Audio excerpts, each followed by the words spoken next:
Salut! Je vais aller voir si je suis mis en live. Je viens en live très rapidement. J'ai mon fils qui est sur le point de terminer l'école à distance. J'ai le propriétaire qui vient d'arriver en haut.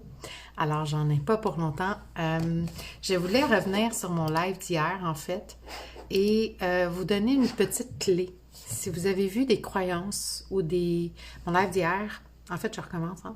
Je vais me présenter. Mon nom, c'est Véronique. Je suis coach et mentor spirituel pour entrepreneurs, pour grands rêveurs.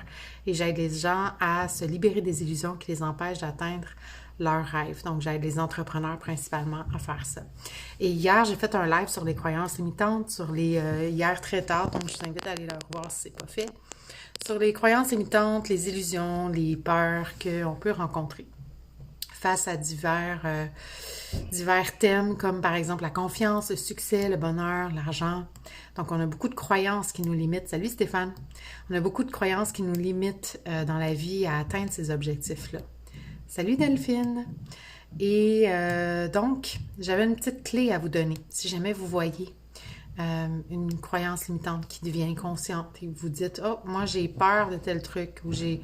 Par exemple, par rapport à l'argent, j'ai peur de changer. J'ai peur de changer de personne, d'être une autre personne avec beaucoup d'argent. Ça, c'en est une peur. C'est une illusion. Parce que vous êtes la même personne, vous allez rester la même personne si vous le choisissez. Donc, si ça devient conscient déjà, vous voyez qu'il y a un pas de fait vers votre meilleure version de vous-même.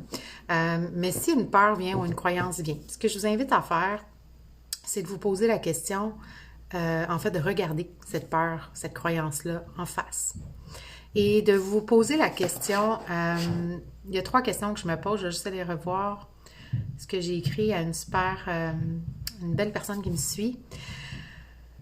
Donc, de regarder cette peur en face, d'où vient-elle? D'où vient cette peur-là? De cette croyance-là, cette illusion-là, ou ce qui vient de négatif, d'où ça vient? Est-ce que ça vient de l'enfance? Est-ce que ça vient de l'éducation? Est-ce que ça vient de la religion dans laquelle on a grandi? D'où ça vient? En fait, on va aller chercher où est-ce qu'on a acheté cette croyance-là et qu'on a décidé de la croire. Et ensuite, c'est de se poser la question, est-ce que j'ai maintenant, à partir de maintenant, premièrement, est-ce que cette croyance-là te sert ou te nuit dans l'atteinte de tes objectifs? Et est-ce qu'à partir de maintenant, je choisis de la croire ou j'ai envie de me raconter une autre histoire puis de choisir autre chose?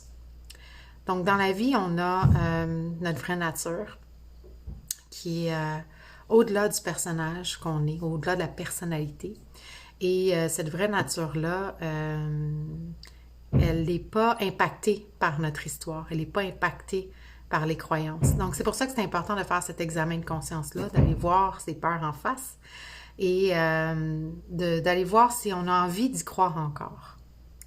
Donc, c'est déjà un beau processus à faire. Là, j'ai la réno qui commence ce matin.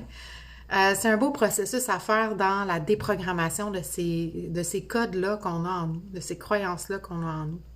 Et une autre chose que je dirais pour terminer, c'est vraiment d'entrer en soi-même et de choisir qu'est-ce qui nous servirait comme croyance, quelle illusion on a envie de croire maintenant, à partir de maintenant. Donc, je vais terminer là-dessus parce que ce n'est que le début de l'Éréno. Et vous me direz en commentaire si ces questions-là vous ont servi, si ça vous sert, si c'est bon pour vous. Puis on se voit demain. Ciao!